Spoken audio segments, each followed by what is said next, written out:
Queridos, nós temos vivido aí, estamos passando uma tempestade mundial, né? Desde aí do ano retrasado, né? O ano passado é uma tempestade. Como veio mudar a história, né, da humanidade, como mudaram os costumes, como mudaram os padrões, né? Como inventaram jargões nesse momento, né? Novas frases de impacto. Aquilo que se fazia antes já não se faz mais da mesma forma, aquilo que tinha, alguns falam que não vai ter mais, outros dizem que as mudanças foram boas, né, algumas, mas a verdade é, quando paramos para analisar, quanta destruição, não é verdade? Quantas vidas foram ceifadas, quantas famílias foram destruídas, não é verdade?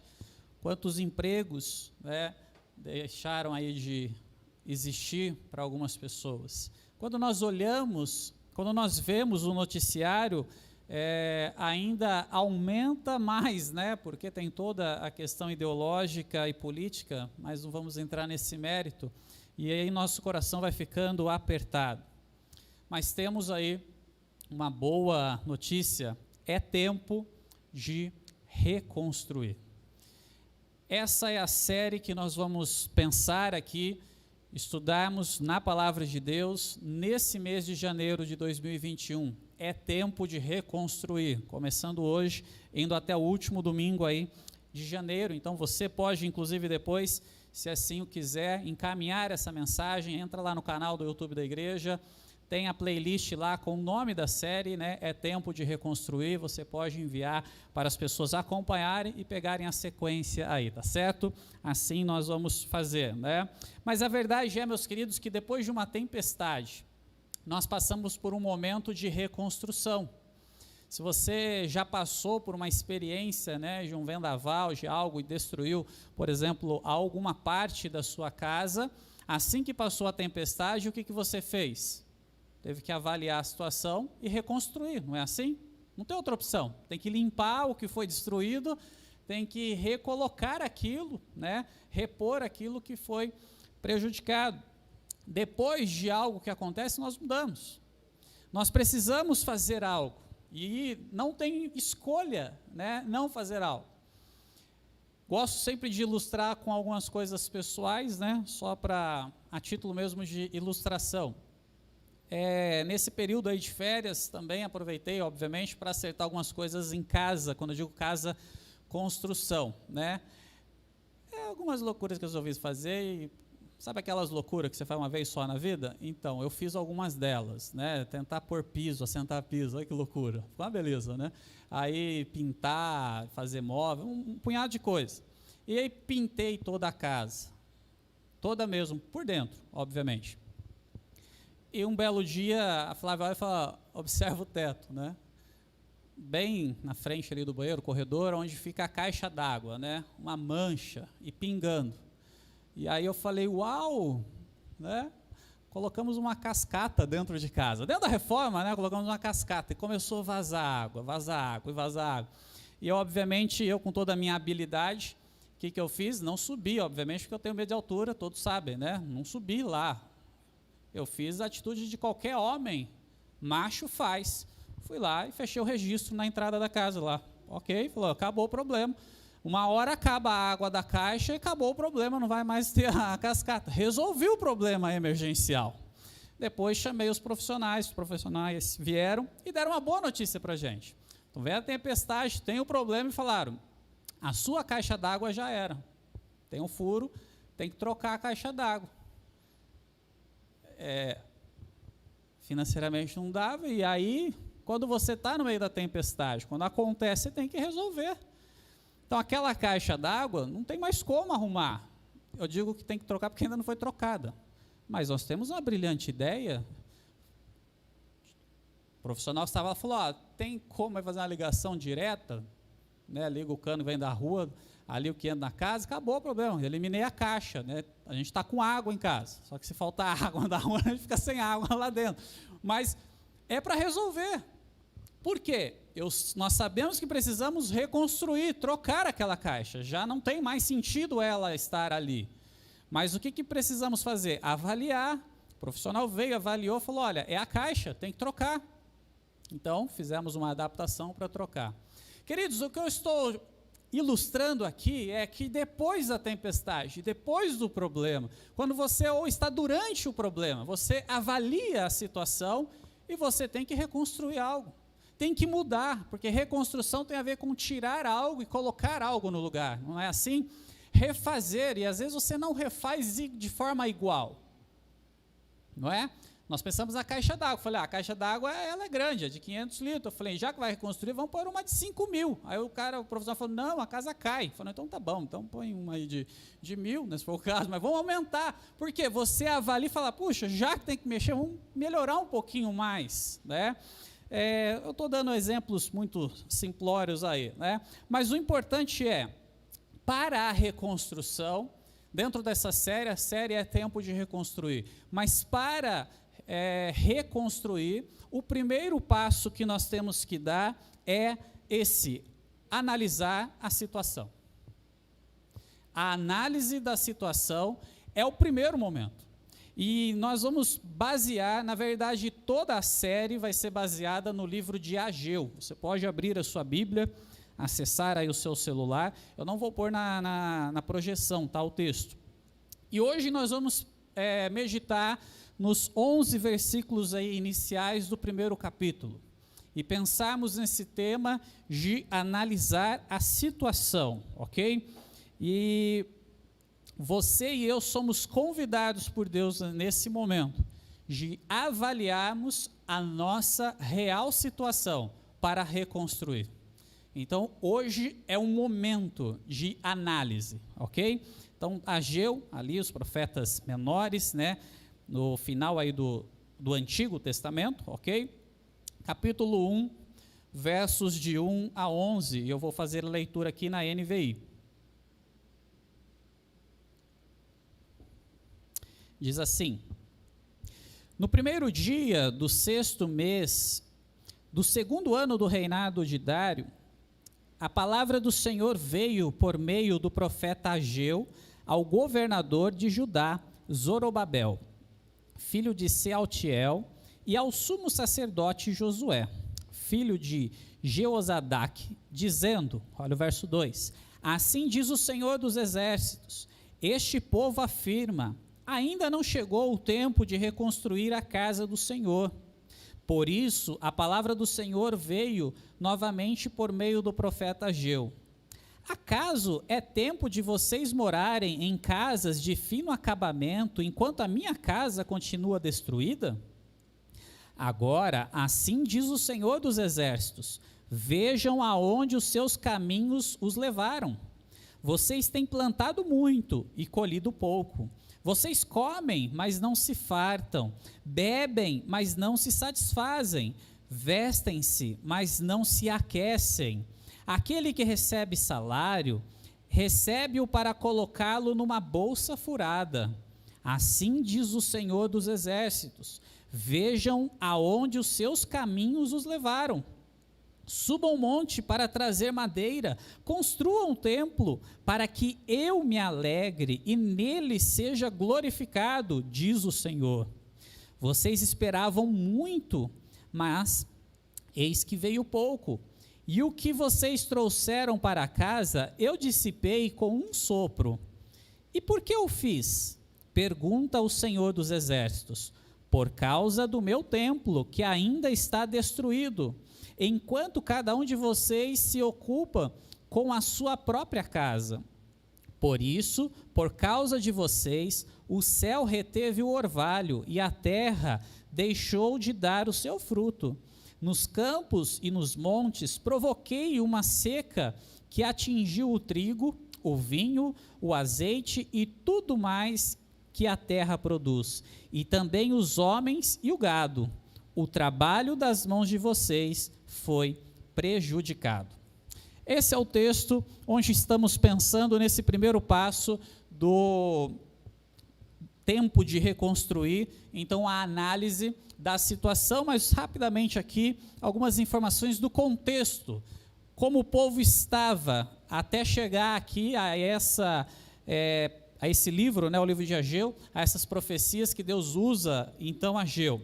Ageu foi o primeiro profeta, juntamente com Zacarias, no período pós-cativeiro babilônico. O povo de Israel foi cativo, né, um cativeiro aí babilônico. E o povo ficou cativo entre o período ali de 605 a.C. até 537, 538 a.C. Esse foi o período do cativeiro babilônico. Quando eles retornam, então parte, né, nem todos retornaram nesse momento da história, lá do cativeiro, né, foi através aí, né, de Zorobabel, que é o governador, né, e ele regressa ali com aproximadamente 50 mil judeus, né, lá da Babilônia, então, para ali Jerusalém, né, tem o regresso deles. Ageu foi um instrumento de Deus, um profeta que Deus levanta para encorajar o povo a reconstruir o templo do Senhor, naquele período. Juntamente ali com Zacarias, se você ler os dois livros, vão estar falando do mesmo período. Deus levanta os dois profetas ali, né, para falar para o povo, ok? Esse é o contexto. O ano que eles regressaram, 537 antes de Cristo, tá? Isso está lá registrado no livro de Esdras. Você pode ler lá e tem todo o contexto, né, narrando ali a saída ali do cativeiro. Naquele primeiro ano, né, que eles regressaram, eles imediatamente, o povo de Israel, constrói um altar e presta sacrifícios ao Senhor. Por quê? Porque quando tem lá o decreto, né, do rei que libera o regresso dos hebreus, sob a liderança de Zorobabel, eles regressaram com um objetivo, que era exatamente reconstruir o templo, que tinha sido destruído. O templo tinha sido destruído no ano, até anotei aqui para não esquecer, eu com data não sou muito bom não, 586 a.C., né, foi o ano que Nabucodonosor mandou destruir o templo. Uma curiosidade aí, apenas informativo, né, uma forma muito simplória. Quando uma nação conquistava outra nação nesse período aqui do Antigo Testamento, bíblico, período da história, era comum a nação dominante destruir os templos sagrados da nação que estava sendo dominada. Isso por quê? Para demonstrar força, poder e até mesmo aquela competição do meu Deus é maior do que o seu, entende? Se nós estamos te dominando é porque o nosso Deus, o Deus a quem a gente serve, é melhor do que o seu. Então, destruir o templo era algo comum nesse período. E não foi diferente com Israel, quando o templo de Jerusalém, aquele templo que Salomão tinha sido usado por Deus como líder, quando teve a construção, aquele lindo templo foi destruído aqui no ano de 586 a.C. Só um parênteses aqui que a gente tem que deixar claro, se você ler o livro de Ezequiel, você vai ter claramente a informação de que Deus saiu do templo de Jerusalém e permitiu que o templo fosse destruído. Por que eu estou fazendo essa observação? Porque ninguém pode destruir o que é de Deus. Concorda com isso?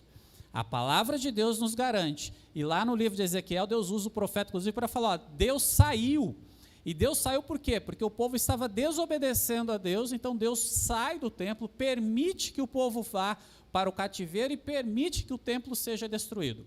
Enfim, fecha um parênteses aí, apenas essas informações aí para nós entendemos o contexto. Quando Deus então levanta Ageu, junto aí com Zacarias, seu contemporâneo, eles são os primeiros profetas levantados por Deus após então esse cativeiro babilônico. Então agora nesse momento que Deus está mandando a palavra para o povo.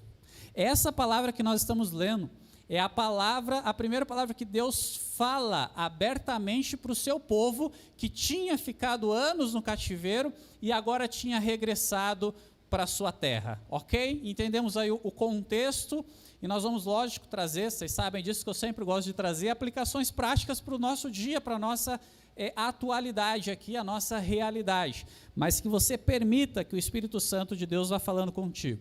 Eles chegaram então num ano construíram o altar, num ano ali, prestaram sacrifícios.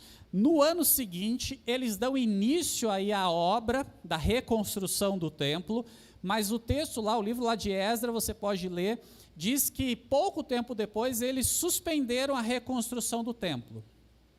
Eles saíram do cativeiro com a liberdade para ir para reconstruir o templo. Eles dão início nisso e pouco tempo depois eles suspendem isso, entendeu? Aqui, 16 anos se passaram desde quando eles regressaram e nada do templo ter sido reconstruído. 16 anos. Então Deus levanta o profeta Ageu com essa mensagem que nós lemos aqui, ok? 16 anos então se passaram e nada aconteceu. Mas aí surge uma pergunta, né, para nós. Por que reconstruir o templo? Qual o motivo? Por que isso era tão importante, a reconstrução do templo? Quando nós estamos falando do templo, sim, é isso mesmo que nós temos aqui, é o prédio, né, ali. E eu queria então falar um pouquinho para você sobre o porquê disso, para nós entendermos as aplicações para o nosso momento que nós temos passado de forma mundial, ok? Em primeiro lugar, de uma forma muito simplória, e quando eu digo simplória, eu até conversei com o meu grande amigo, né, pastor Luciano, e falei, pastor, eu posso fazer tal colocação? Não vou estar falando uma borracha, não, na forma simplória. Ele falou, não, pode falar. Então, se tiver alguma coisa errada, a culpa é sua, viu, Luciano? Você me autorizou, eu vou até deixar salva a conversa. Luciano é doutor no Antigo Testamento, né? Eu sou fiotão. Enfim, o templo, ele representava a presença e a manifestação de Deus no meio do povo. Entende? Deus, ele institui a construção do templo, que ele chama de a minha casa, para que naquele local ele estivesse se manifestando de forma muito clara e demonstrando quem ele era para o seu povo e, obviamente, também para as outras nações. O templo tinha um papel muito importante na vida e na teologia do povo nesse período. Porque era ali onde eram feitos os sacrifícios, onde eram prestados os cultos, era ali que tinha a manifestação de Deus. Quando você lê no Antigo Testamento, lá Levíticos, né, Deuteronômio, você vê os procedimentos de prestação de culto no templo, você vai ver que Deus ele se preocupava com detalhes da sua santidade, porque ele tinha que ser demonstrado para a humanidade, para nós, que Deus é santo. E uma das formas que ele usou de forma muito didática era o que era feito no templo. Ok? Vou abrir aqui, obviamente, um parênteses aqui, tá? Eu particularmente creio, obviamente, que Deus, ele não é glorificado na construção. Se nós formos ler a Bíblia, né, no Novo Testamento, nós temos lá no livro de Atos, a palavra de Deus nos diz assim, Deus fala, eu não habito em templo feito por mãos humanas, não é? E outro texto lá de 1 Coríntios, o texto bíblico vai falar, ou vocês não sabem que vocês são o templo do Espírito Santo? Em outras palavras, Deus ele não habita aqui dentro dessas paredes, Deus habita dentro de mim e de você, entendeu? O templo do Espírito Santo somos nós, a igreja de Cristo. Quando eu falo a igreja de Cristo, não estou falando, obviamente, só a igreja Batista Novo Coração, a igreja de Cristo, toda que está espalhada pelo mundo inteiro. Nós cremos nisso. E Deus, ele não precisava do templo. Deus precisava do templo para manifestar a sua glória e seu poder? Óbvio que não. Ele construiu o mundo com o poder da sua palavra. Você acha que ele ia precisar de um prédio para se manifestar? Não, ele tinha escolhido manifestar ali de forma didática. Mas tem um detalhe, para Deus não era tão importante o templo. Para ele não precisava do templo, melhor dizendo, mas o povo precisava. O templo era importante para o povo. Assim como nós entendemos que a igreja somos nós, pessoas, seres humanos, que não é o prédio, mas nós sabemos que nós precisamos do prédio. Se não fosse esse prédio, nós não estaremos aqui, concorda? Reunidos aqui. Então, nós chamamos isso aqui de templo, que é uma forma aí didática, mas nós sabemos que isso aqui é prédio, é parede, não tem problema. Se for destruído, nós continuamos sendo a igreja de Cristo. Mas para o povo era importante, exatamente porque o templo mostrava a sua fé. O templo era o local onde as pessoas iam para prestar culto e adoração a Deus. O templo era o local onde havia a união, onde todos estavam ali reunidos com um propósito de adorar a Deus. Tinha a centralidade do povo ali.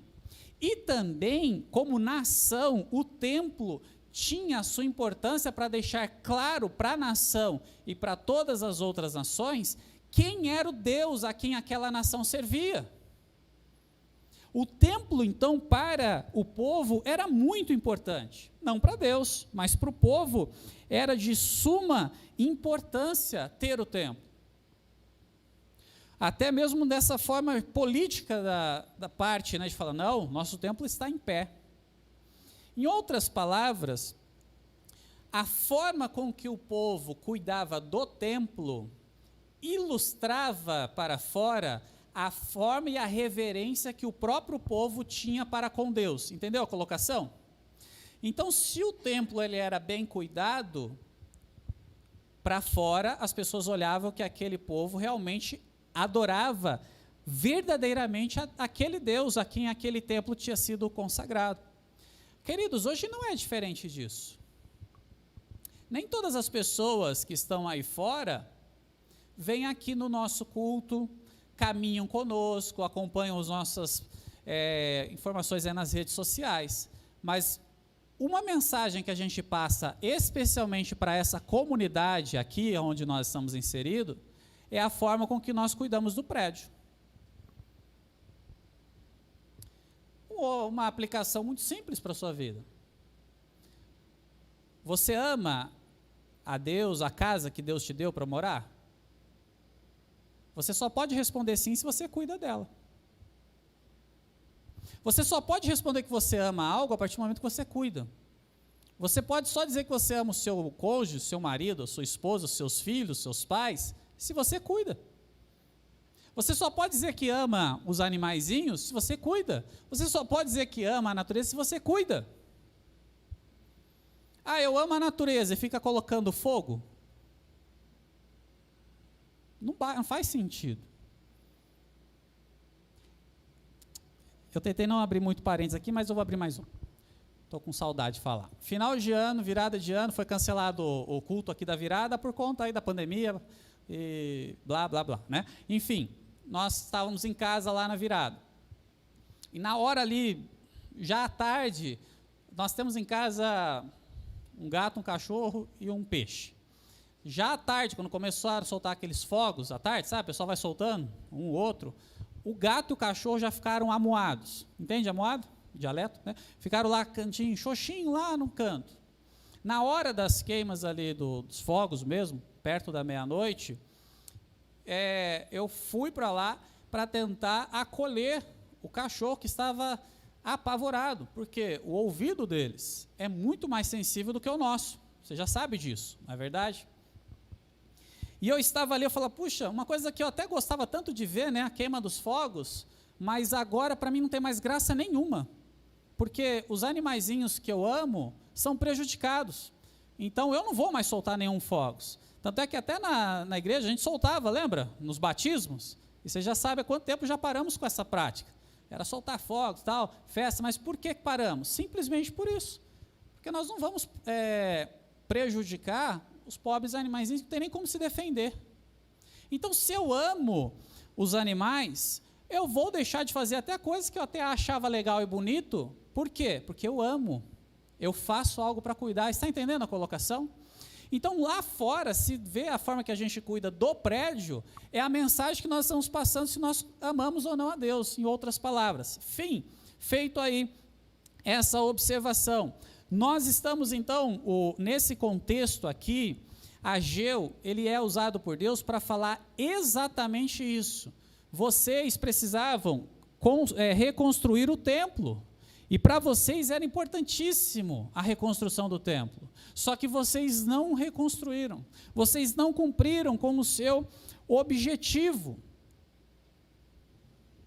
Em outras palavras, Deus está falando assim para o povo: o fato de vocês não reconstruírem o meu templo quer dizer que vocês abandonaram a fé em mim.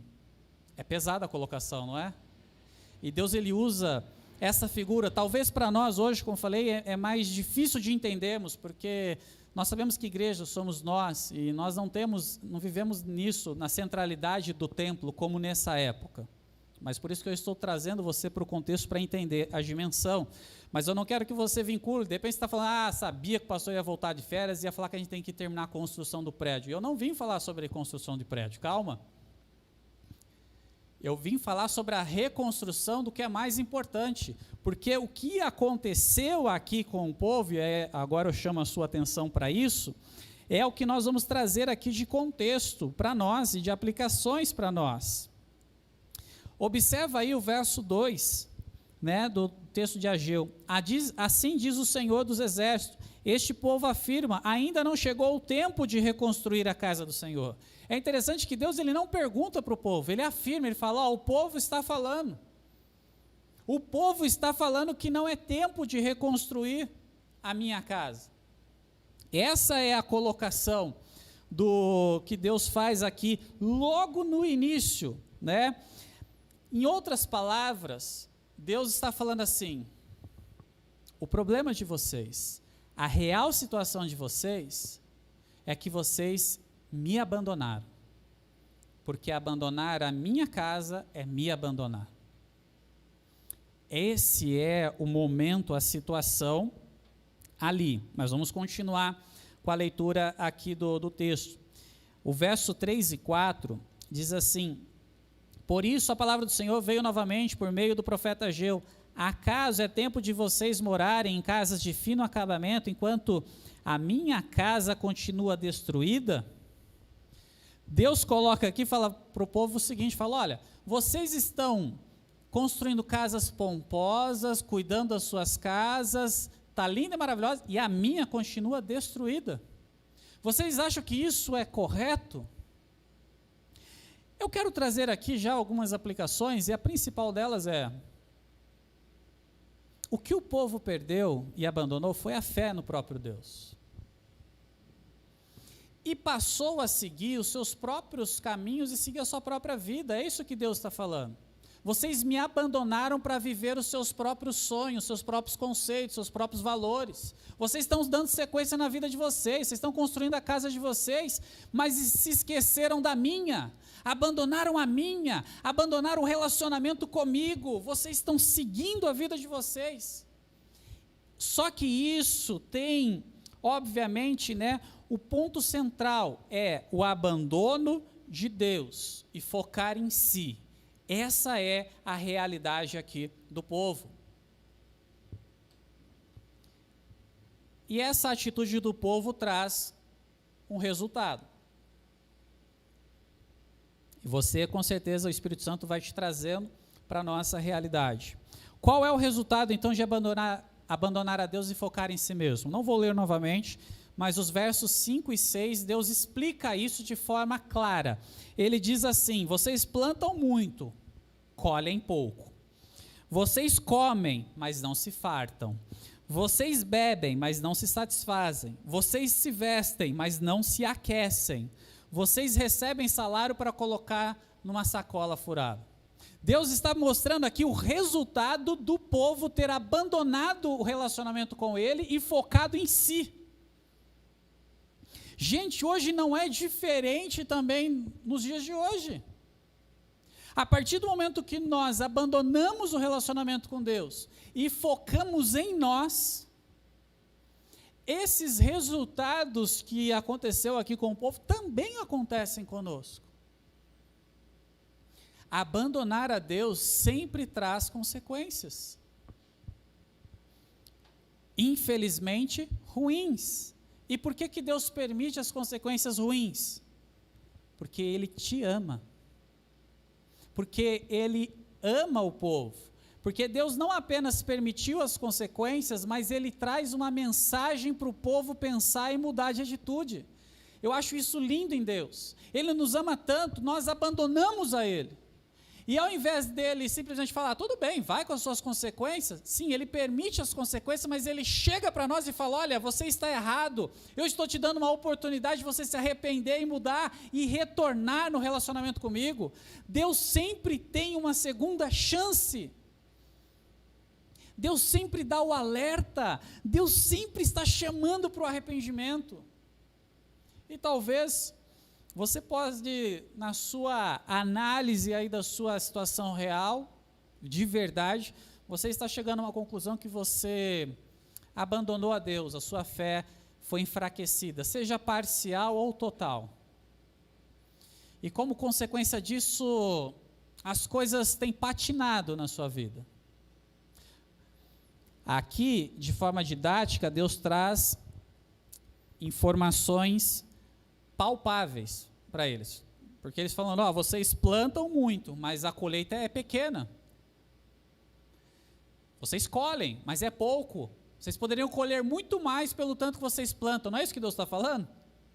Por que disso? Olha que interessante, no verso 8, Deus diz, no meio ali, ele está explicando, porque depois ele vai continuar falando ainda das consequências, mas no verso 8 ele dá uma pausa, ele fala, olha, vão para os montes, busquem as madeiras, reconstruam o meu templo para eu me alegrar. Olha que interessante, no meio da destruição, do caos, no meio dessas consequências, onde o povo estava cansado, estava sendo penoso o seu trabalho, Deus olha para o povo e fala, reconstrua o meu templo, vocês erraram porque vocês me abandonaram, vocês deixaram de cumprir aquilo que era para vocês cumprir, que era reconstruir o meu templo, que é um símbolo do nosso relacionamento, de que vocês me amam, e de que vocês me prestam culto, e me adoram, e se entregam para mim.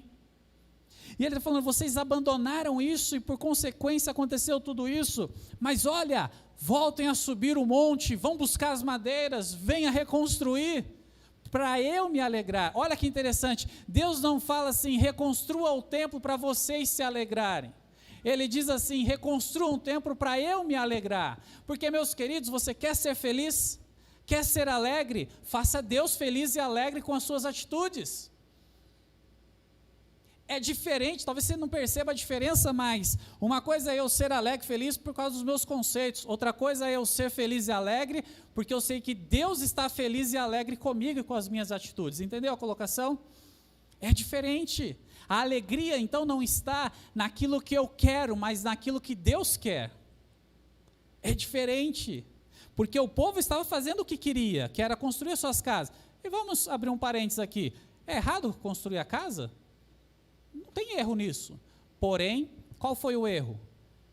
Inverteu. Eles, em primeiro lugar, buscaram construir os seus projetos de vida. E se esqueceram do projeto de Deus. Gente, é diferente hoje ou isso aqui é uma mensagem só para o Antigo Testamento? Essa mensagem é atual, porque tem um versículo que eu vou falar e você sabe de cor, ou a grande maioria. O que Jesus diz lá em Mateus 6,33? Buscai em primeiro lugar o quê? O reino de Deus e a sua justiça. E o que vai acontecer? Todas as demais coisas vos serão acrescentadas. Não é exatamente esse contexto que Jesus está falando para nós, é para a igreja? Falou, olha, foquem em mim, no meu reino, e o resto vai sendo acrescentado. Não tem problema você construir a sua vida, a sua profissão, constituir família, construir a sua casa, carro, bens materiais, não tem erro, desde que isso não seja o primeiro lugar na sua vida. Desde que isso seja uma consequência do primeiro lugar, que é o seu relacionamento com Deus. Porque quando nós estamos numa intimidade com Deus, até as escolhas do nosso dia a dia mudam. Nós não vamos comprar uma casa assim, porque eu gosto dessa casa ou essa casa bonita. Nós vamos comprar a casa assim, Deus, essa casa vai te glorificar, não vai? Pai, aqui vai ser maravilhoso poder ter relacionamento com a minha família, com os meus filhos, com os meus amigos aqui para ver a glória do Senhor, que é bênção do Senhor. Não é diferente? Eu não vou comprar um carro para mostrar para os outros a potência do carro. Eu vou comprar um carro porque é para glorificar a Deus, porque é a bênção. Locomover, não é verdade? poder ir, poder vir. Agora, tem erro escolher o carro A, B ou C, não é a questão da marca e do tipo. A questão é aquilo que te motiva ao comprar aquele carro. Porque aonde estiver o seu tesouro, aí está o seu coração. E o coração, o tesouro do povo de Israel, nessa época, não era em Deus, mas era em si. O egocentrismo, o meu plano, o meu projeto, a minha vida. E Deus, então, ele manda essa mensagem maravilhosa. E aí, depois do verso 8, né, no verso 9, ele continua a sua análise, e ele diz que o povo esperava muito, receber muito, mas recebeu pouco. Deus, ele fala, olha, vocês trabalharam muito, mas receberam pouco. Vocês fizeram muita coisa, mas não rendeu. E é interessante que ele explica o motivo. Eu acho isso fantástico de Deus. Ele fala, sabe por que aconteceu? Porque vocês traziam as coisas e eu espalhava tudo com sopro. Parênteses muito tonto aqui. Quando eu falou do sopro, eu lembrei dos 3 porquinhos do lobo mau, lembra? Soprar a casa. Mais ou menos isso, né? O povo vinha lá com as coisas fazendo, e soprava e destruía tudo. E Deus, ele fala, eu fiz isso, como consequência do abandono de vocês por mim. E ele explica novamente ali, eu fiz isso. Vocês têm que entender, meu povo, que vocês não são nada sem mim. Entenda, igreja, sem Deus, na ação nós não somos nada. Você não é nada sem Deus. Eu não sou nada sem Deus. A igreja não é nada sem Deus. A nação, o Brasil não é nada sem Deus. Queridos, acredito que a pandemia vem nos mostrar exatamente que nós não somos nada sem Deus. Você e eu estamos andando de máscaras, estamos usando álcool, as nossas mãos já vai lá para as mãos alcoólatras anônimas, de tanto álcool que bebe, né? Todo momento você está lá colocando álcool no negócio, você não consegue falar com as pessoas porque você está pensando que só de olhar você pega o vírus que você nem vê. Tem uns brutamontes aí, ó, lutador de UFC, que tem medo de um bicho que é invisível. A fraqueza nossa só é demonstrada nisso. E por quê que Deus permite tudo isso? A resposta é simples. Porque você, humanidade, me abandonou. Não foi isso que aconteceu lá no Jardim do Éden com o pecado? É uma repetição do Éden. Essa repetição vai acontecer. E deixa eu trazer uma mensagem profética pessimista aqui. Essa repetição vai acontecer até a volta de Jesus. Infelizmente, queridos, esse quadro não vai mudar na terra. É por isso que nós entendemos que nós somos cidadãos de onde? Celestiais, do céu. É por isso que nós entendemos que nós estamos aqui como estrangeiros, peregrinos. Nós estamos nessa terra só de passagem. Porque a terra está corrompida por conta do pecado. Você cuida de uma plantação, você tira todas as pragas, meses depois o que você tem que fazer de novo? Tirar todas as pragas que surgiram de novo. Você colocou as pragas lá? Não, mas já está contaminado tudo, por causa do pecado, afetou até a natureza. Esse é o quadro, essa parte é interessante. Foi por isso, por causa do abandono do povo, né, que Deus ele deixa claro, e ele vai fechar lá no verso 11, no finalzinho ele fala, o trabalho da mão de vocês foi prejudicado.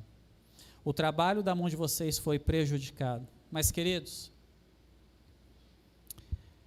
o povo falava que não era tempo de reconstruir, mas Deus estava falando, é tempo de reconstruir. Deus está falando para nós, nesse momento, é tempo de reconstruir. Deus está falando para você, é tempo de reconstruir.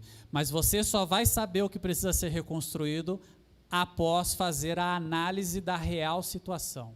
Você leva um carro no mecânico, porque você ouviu ou alguém ouviu um barulhinho. Não é o seu caso, você nunca teve carro velho, mas eu tenho, então eu vou te contar como que é. Você ouve um barulhinho diferente, ou Porque os barulhos normais do nosso carro a gente conhece, não é verdade? Quando vem um barulho novo, a gente fala, está na hora dele ir para o médico. Aí você leva e fala, está com barulhinho. O mecânico não fecha diagnóstico antes dele fazer o quê? Analisar a situação. Depois que ele analisa, ele te dá aquele telefonema que às vezes parece um telefonema do inferno para a gente, não é? Olha, a situação do seu carro, o diagnóstico é... Quase que eu falei PT, aí vocês iam pensar partido político, né? Mas é perda total. Né? O diagnóstico do seu carro é perca total, já era. Né? E aí você, então tá, o que tem que ser feito aí para tentar arrumar o treco? Mas você não consegue consertar, reconstruir antes de analisar. Queridos, o abandono a Deus, o abandono que nós temos muitas vezes de Deus, nos traz improdutividade. Nós fazemos, mas não produzimos nada. É isso que o texto está falando, em outras palavras. Quantos, agora trazendo para nós, né, as aplicações para você, práticas aí para o seu dia a dia. Essa meditação aqui eu fiz, eu acho que foi no mês de novembro, tá? Que eu estudei esse livro e resolvi trazer como mensagem essa semana, ok? Quantos prometem fidelidade a Deus, amor a Deus, canta, entrega a sua vida, levanta a mão, chora e fala, Deus, prometo fidelidade, mas não consegue ler a Bíblia todos os dias, não ora todos os dias, não consegue manter comunhão com o corpo de Cristo, não consagra um dízimo. A pandemia tirou o emprego de algumas pessoas, é verdade, e diminuiu o sustento de outras pessoas. E sabe como muitas pessoas resolveram o problema do seu orçamento? Cortando o dízimo. Eu não estou aqui falando teologia, doutrina de dízimo, mas eu cortar do meu orçamento a parte ou a parcela que demonstra a minha fé em quem me sustenta, é a mesma coisa que eu abandonar esse que me sustenta. Como você pode dizer que ama a Deus e que crê que todo o sustento da sua vida vem de Deus, sendo que você não tem nem a alegria de consagrar uma oferta a esse Deus? Deus precisa do dinheiro? Novamente, não. A Bíblia diz que Ele é dono do ouro e da prata. Deus precisa do meu e do seu dinheiro? Não. Mas por que Ele coloca isso? Porque isso é demonstração da nossa fé, da nossa teologia, de que Deus é dono de tudo e é Ele quem nos sustenta. Porque o texto bíblico está falando também disso. O texto está falando, vocês recebem salário e põem sacola furada, porque vocês me abandonaram, não rende. Agora vai conversar com alguém que é fiel nos seus dízimos e ofertas, independente das circunstâncias. A gente não sabe, eu vou falar a gente porque por misericórdia de Deus eu me incluo nesse grupo. Não por me achar, mas por misericórdia de Deus e por conceito e consciência bíblica, obviamente. Mas nós passamos uma tempestade, uma turbulência, a gente vai falar, eu não sei como é que deu o negócio, não é verdade? Você olha e fala, não vai dar não para fazer tudo isso. E de repente, Deus multiplica as coisas. Por que tem isso? Um outro contemporâneo de Ageu, de repente em algum momento a gente estude também esse livro, que é o livro de Malaquias, é contemporâneo também, dessa época de Ageu, ele vem falando, Deus fala para o povo, vocês estão me roubando, e vocês ficam perguntando onde vocês estão me roubando nos dízimos, nas ofertas. Por que Deus fala aquilo? É porque Deus ele é mercenário? Não, meus queridos, porque se tem uma coisa que você vai concordar com Deus, é que mexer no seu bolso é mexer com a sua estrutura. E a Bíblia diz que onde está o seu tesouro, está o seu coração. Se o seu tesouro está em Deus, você tem alegria em ofertar. Se o seu tesouro está no dinheiro, você vai reter esse dinheiro. É aquela passagem, você tem sementes. Algumas sementes é para o seu alimento. Outras é para você semear na vida e no reino. Então, fecha aí uma das aplicações. Fala de intimidade com Deus, mas não ora todos os dias, não lê a Bíblia todos os dias, não consagra dízimo, não se envolve com o corpo de Cristo, vive os seus próprios princípios e valores, mesmo Deus mostrando na Bíblia que esses princípios estão errados. É o famoso achismo, é isso que eu acho, é isso que eu penso, é isso que eu creio. Não importa o que a Bíblia está escrita e clara que aquilo é errado. O que importa é eu. É isso que estava acontecendo com o povo, gente. O povo estava destruído porque abandonou a intimidade com Deus e viveu para si. Hoje, nós temos vivido isso. Pessoas abandonam a fé, abandonam a igreja, trocam de igreja pelos mais variados motivos, e quando a gente vai avaliar os motivos, 99% é por causa de si, do egocentrismo. Porque eu não me sinto bem, porque eu não sou atendido, porque eu não sou cuidado. Observa, tudo eu, tá vendo como que é tudo baseado em mim? Porque eu me decepcionei com A, com B ou com C. Porque aqui não fala a verdade. Claro que não fala, quando fala você vai embora. E tem um monte de igreja que não vai querer falar a verdade, porque fala, o povo vai embora, né? E fica difícil. Lógico que a gente vai falar a verdade. A verdade é a palavra de Deus, é isso aqui. Não tem rodeio, né? É direto. Nossa nação está destruída. Já falei que a pandemia vem. E a pergunta final que eu te faço é: como está a sua fé? A análise para a reconstrução tem que ser feita em primeiro lugar na sua fé. Aquilo que você dedica, a sua energia toda que é dedicada no seu dia a dia, demonstram fé em Deus ou demonstram fé em si próprio e nas coisas para você? Não estou falando que você e eu não precisamos trabalhar para termos o nosso sustento, não é isso. Mas nós não trabalhamos para ter o nosso sustento. Nós trabalhamos para glorificar a Deus e, como consequência disso, Ele nos dá o sustento, entende? Eu trabalho não para o dono da empresa, eu trabalho para Deus, que é o dono de tudo. Eu não trabalho para o chefe A, B ou C. Não importa se o chefe é sem noção, é nó cego, porque o dono é Deus. Então eu vou honrar o meu chefe, mesmo sendo nó cego.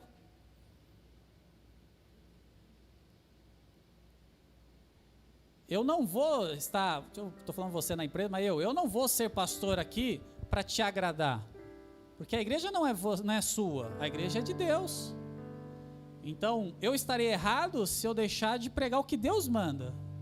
E muitas vezes eu vou pregar, e já preguei aqui, coisas que eu estou lutando para praticar. Mas não é porque eu não estou vivendo que eu vou deixar de pregar, entende? Porque a igreja não é baseada no Ricardo. A igreja não é baseada na minha experiência, a igreja é baseada em Deus, em Jesus, a palavra é dele. O que fez o povo se perder não foi a vida do líder, foi a vida do povo, porque aqui é todo o povo. E Deus está chamando cada um de nós para reconstruirmos a nossa intimidade com Ele. Como está a sua fé, não pelo que você acha, mas pelo que Deus está falando? Você ama a Deus? Ok? Quanto tempo você passou na presença de Deus nessa semana? Quanto tempo você parou para orar, conversar com Ele? Quanto tempo você parou para ler, para estudar? Quanto tempo você parou para avaliar se os seus princípios eram de acordo com o de Deus? Quantas vezes você viu um noticiário e ficou apavorado pensando que o mundo ia acabar? Meus queridos, o mundo vai acabar por causa do pecado, ok? Deus já determinou o dia. Mas nós não vivemos aqui porque o mundo vai ou não vai acabar, nós vivemos aqui por misericórdia de Deus. No final de tudo, no fim de todas as coisas, o que vai determinar não é o seu emprego, não é a sua saúde, não é a sua família, mas é o seu relacionamento com Deus. Podem tirar e destruir a sua casa, o seu carro, ok. Mas uma coisa você e eu não podemos permitir: que o nosso relacionamento com Deus seja destruído. O povo permitiu e teve consequências, inclusive materiais. Não estou aqui afirmando que os seus problemas materiais são consequência de você abandonar a Deus, mas eu estou falando que é uma possibilidade, ok? Que às vezes você está patinando na sua vida financeira tantos anos, como consequência do seu abandono na fé pura e intensa a Deus. Então, como está a sua fé? Não dentro da sua perspectiva, mas da perspectiva de Deus. Que tal pegar essa semana? Nós estamos numa série. Hoje é só a apresentação do problema. Nas próximas semanas vão ser os passos de reconstrução. Mas você só pode reconstruir algo que você já viu que está destruído. E hoje, nós vimos uma análise que o problema de Israel é que eles abandonaram Deus em primeiro lugar. Será que esse também não é o seu momento? Um exercício prático que eu inventei aqui, tá? Assim que você acordar, anote qual é o seu primeiro pensamento. Acordei, primeiro pensamento, pagar o boleto, dar um beijo na minha esposa, brincar com o cachorro, ódio do fulano. Anota.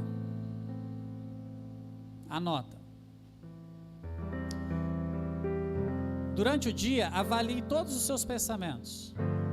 Ao final do dia, anota, vai anotando alguns pensamentos. Fala, Deus, quero ir anotando. Anota. No final do dia, você vai anotar também o seu último pensamento. Você anota o primeiro, anota alguns durante o dia e o último pensamento. Depois você faz uma análise. Quantos desses pensamentos foram para glorificar a Deus, buscar em primeiro lugar o reino de Deus, e quantos desses pensamentos foram para si, para você, para o seu egocentrismo, para eu? Quantos pensamentos foram assim? Ninguém me ama, olha, eu fiz aniversário faz 3 meses e ele não me deu parabéns ainda, olha, eu sou coitadinho, olha, vibraram mais com fulano, com ciclano do que eu. Quantos pensamentos desses? Cada vez que você olha para si como coitadinho, vá anotando, porque isso tudo tem a ver com egocentrismo, queira você ou não, isso tudo tem a ver com você. Agora, quantos pensamentos desses foram Deus, intimidade com Deus, relacionamento? Pode ser até você olhar para você e falar, Deus, eu não presto, eu estou errando nisso, mas eu quero acertar. Esse é um pensamento que Deus quer. Está entendendo? Um exercício simples. E cuidado com o falso pensamento aí de intimidade com Deus e de dedicação a Deus. Aquelas falsas promessas. Deus, se isso que eu quero muito acontecer na minha vida, eu vou te servir, eu vou dedicar ao Senhor, eu vou fazer isso. Isso não é intimidade com Deus. Isso é exatamente o contrário, é o que o povo de Israel estava fazendo aqui, é olhar para si. Porque Deus, se a minha vontade for atendida, se o meu pedido for atendido, por melhor que seja o seu pedido, a nossa pergunta para Deus sempre deverá ser, Deus, qual é a sua vontade para a minha vida? Deus, qual é o próximo passo? Apareceu uma ótima oportunidade de comprar um carro. Deus, é para comprar esse carro? Muda o foco. Muda o foco. Nós vamos orar. Mas eu quero te dizer e declarar aquilo que Deus tem feito na minha vida e aquilo que Deus quer fazer também na vida de todos. Queridos, é tempo de reconstruir.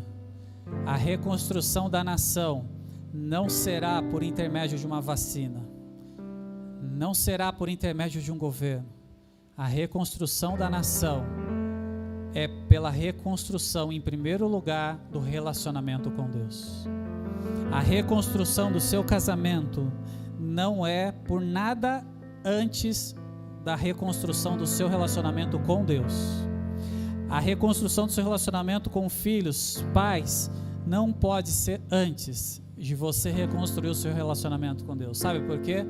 Porque quem vai contigo consertar o seu relacionamento conjugal, com seus pais, com seus irmãos, com seus amigos, é o próprio Jesus. Por isso que você não pode abrir mão de estar com Ele, porque Ele prometeu estar com você até o final dos tempos, até a consumação dos tempos. Então eu quero estar ligadão em Jesus, para Ele me ajudar a reconstruir tijolo por tijolo daquilo que foi destruído na minha vida. Esse é o seu desejo? Essa é a sua vontade? Eu não vou aqui perguntar para você e pedir para você se manifestar, mas eu quero orar contigo. E se esse é o seu desejo, você vai conversar com Deus. Se de repente Deus te mostrou nessa noite que o seu relacionamento com Ele não está legal, e Ele está dizendo para você, sim, é tempo de reconstruir. Talvez você está falando, não Deus, deixa primeiro eu fazer isso, deixa eu casar primeiro, deixa eu terminar os estudos primeiro, deixa meu filho crescer, deixa isso, deixa aquilo. E Deus está falando, não, é tempo de reconstruir, sou eu em primeiro lugar. Se esse é o seu desejo, eu convido você a orar nesse momento juntamente comigo. Querido Deus, eterno Pai, nós estamos diante do Senhor, reconhecemos a Tua soberania, Senhor. Nada acontece sem a Sua permissão, nada sai do Teu controle. Ó Espírito Santo, obrigado por essa mensagem, obrigado por nos iluminar para entendermos. Pai, a reconstrução do relacionamento com o Senhor é o primeiro passo. Deus, continue trazendo a nós essa análise da nossa real situação, ó Pai, individualmente e como igreja do Senhor. Que o nosso relacionamento com o Senhor nesse ano se fortaleça, ó Pai. O Senhor nos amou tanto, acima de qualquer doença, enfermidade ou pandemia ou maldade humana. O Senhor Jesus foi para a cruz, se entregou por nós, fez algo que ninguém mais poderia fazer, só Ele. Obrigado, Jesus. Como gratidão por isso e reconhecimento disso, nós vamos celebrar a ceia do Senhor nesse momento. O memorial do que o Senhor fez por nós na cruz. Mas que não seja apenas um memorial aqui, ó Pai, mas que essa seja uma atitude no nosso dia a dia. Nos mostra a nossa real situação, Senhor. Que possamos abrir novamente um sorriso no Senhor por nossas ações e atitudes, Jesus. Que o Senhor se agrade de nós e nos aceite, e aceite a nossa oferta. Pai, é tempo de reconstrução. Senhor, é tempo de reconstrução, é uma nova história, é um novo momento. Eu creio que o Senhor tem algo especial para mim e para nós, ó Pai, porque o Senhor já começou essa obra. Obrigado, Senhor, porque o Senhor nos quebra, como o oleiro quebra o vaso, nos faz barro novamente e nos reconstrói para a honra e glória do Senhor. Recebe o louvor, recebe a adoração. Que essa celebração da ceia seja especial, ó Pai. É o que nós oramos em nome do Senhor Jesus.